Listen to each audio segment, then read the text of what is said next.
So it's been an exciting few days for us, picking a number of players from the college draft. I must admit, over the last maybe 3 months, it's been a lot of work. I've gone to see many college games, university games. I've met many agents and I've seen many players. I've got to know a few coaches, and I've been really pleased and impressed with the standard of the university players and also of the teams, of how well organised they are and how professional they are, and it's been really enjoyable to watch. And in that time, I've obviously seen a number of players that I'm interested in that I think could help our team. But what's very interesting about picking young players or players from university is you're not really picking them based on who's the best player at this moment in time, and you're not picking them based on who's on the best team and who's the most successful team. What you're trying to do is find the players that you think can have the best career, who can be good for 10, 12, 15 years. And that's not necessarily the guys who are the best players right now. Many times the players who are playing on the national team at U20, U23 don't really graduate to the full national team, don't really fulfill their promise. And so what we're trying to do is find players that we think can fulfill their potential over the next 10 to 15 years. So that's what we're trying to do. We'll only know if we made good decisions in about 3, 4, 5 years from now. I've been involved in the draft in the US, I've been involved in the draft here now, but you don't really know who's got the best players for a few years. So that's the first thing that I think is worth saying. Second thing is, to be a good football player, you have to have 4 things. You have to have good technique, you have to have certain physical attributes that are going to translate to the professional level, you have to be able to understand the game tactically, and psychologically you must have a certain character, a certain attitude and a certain mental strength. So when we're watching games, if a player has very good technique and they're physically very able, then we're interested in those players. If we do some research and we find out that they've got a good attitude, a good character, that they're able to learn, that they want to work hard and they're going to sacrifice to be successful, then we're very interested. And then it's our job, if we sign those players, to make sure they understand what they're doing tactically within our system. So some players may not look the finished article when they're playing in university, but they may have superior technique and superior physical ability, but because they don't quite know what they should be doing to maximise their potential tactically, they may not be the player that stands out at the moment, but they're the player who can do very well in the future. So I just want to quickly go through some of the players here, give you some information on each one and just why we chose them. So first of all, Oh Chang-hyun, he has been playing in Japan. He is a fantastic athlete, very strong, very powerful, very fast. He's a right back who can play, gets up and down the side, who attacks very well. We see certain things in his game that we really feel like we need to help him improve on, but we believe we can do that, and we also think that he's a player who has a lot of potential to grow. We also signed another full-back, Jun Hyun Jae, who can play on the right back or the left back area. I really enjoyed watching him play. He's very powerful, very dynamic. He works up and down whatever side of the field he's on. He puts good crosses into the box. He defends well 1 versus 1. And again, like almost all those players, he has things that he needs to keep working on and keep improving. But he does have a chance to do well, I believe. Okay.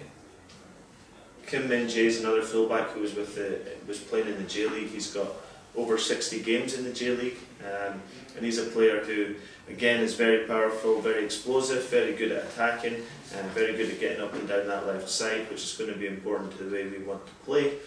But someone, again, who can improve on his game, and hopefully we can help him do that and help him take his quality to the next level.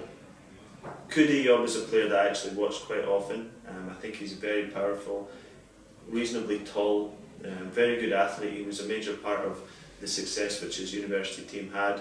Not necessarily somebody that would stand out if you went to see a game, but if you're looking for a specific thing when you're building a team, you're not looking for every player to be an attacking player, you're not looking for every player to be a creative player, you're not looking for every player to be a goal scorer. But with this player, I think we've got someone who can play in a number of positions, and that's the same actually for a few of the guys that we signed, including Cho Hyun-ki. He was a player who just won the university league.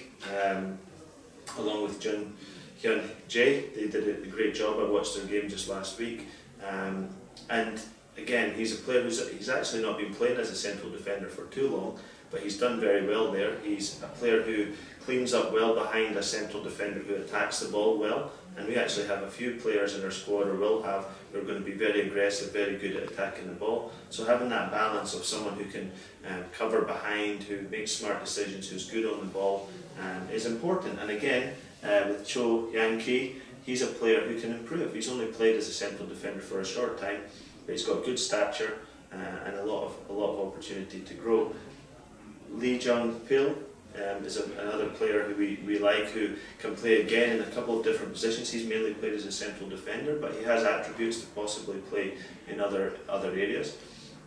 Sometimes signing a couple of extra central defenders is useful, because sometimes they can play as a defensive midfield player. Sometimes if you want to play in a back three, that gives you that flexibility to do that. And again, finding these guys who are good leaders, good athletes, and again, you know, Lee Jung-pil comes into that category. He's the captain of his university. Again, he had a good season, and every time I watched him play, he looked very composed and very solid in all that he did. Sometimes the best defenders are people who don't necessarily stand out. They're players who go around and do their job effectively, and I think he's one of those players who might be who can really grow into his career and do very well, I think. Yoon Sung-yeol has been playing in the J-League. He's been playing at one of the better teams there. He's getting, you know, very close. His team's very close to promotion to J1, and he's played again over 50 games. He can play in a number of different positions, and to have a little bit of experience through these players who've played 50-60 games as a professional is very unusual to get that in a university draft situation. So we're very fortunate to get him, and also Kim Young-geon, who's in a similar position. Very talented player, left-footed, can play a couple different roles within midfield. And again, I think the way that we want to play will suit him, and I think again he's someone who's very, very highly regarded, and we're really happy to add him as well. Three more players then. Chu Woo-jin is a player who is the captain of Hannam University. He can play as a midfield player. He could play wide, but he shows great movement and great potential as a striker, someone who does finish well and someone who moves well to get into the final third. So he's someone that we're really excited to add to our group, and think that he can definitely be someone who does well in the professional game.